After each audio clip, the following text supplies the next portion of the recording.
નમસ્કાર, doctor Meena Trivedi, Ayurveda consultant, Porbandar. ઋતુચર્યા અને આયુર્વેદ. આપણે ઋતુચર્યા વિશે અત્યારે વાત કરીએ છીએ.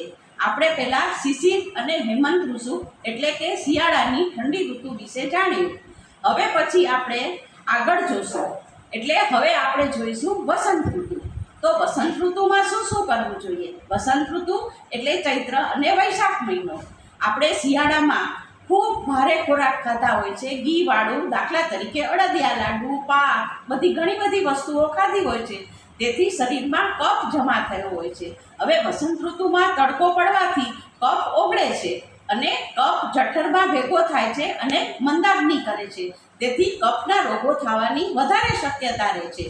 કદાચ આપણા ઋષિમુનિઓએ એટલે જ હોળીનો તહેવાર આપણે રાખ્યો હશે.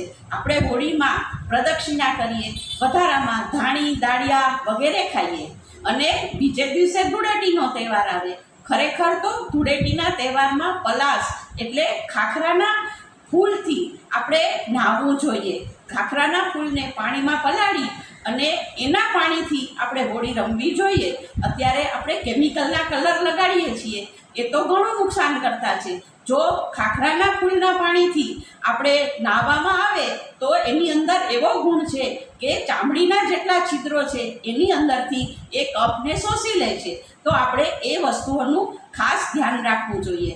વધારામાં આપણે બારે તડકામાં કે એવી કોઈ પણ વસ્તુઓ ન કરવી જોઈએ.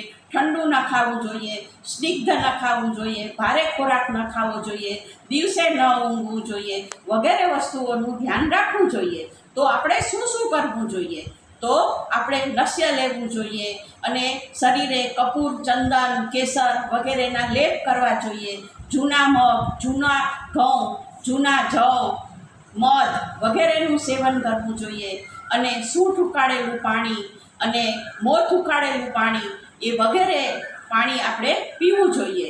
કારણ કે આપણે ગરમીથી બચવા માટે આપણે આ બધી વસ્તુઓ કરવી જરૂરી છે. હજી તો ગરમી પડવાની તો બાકી છે.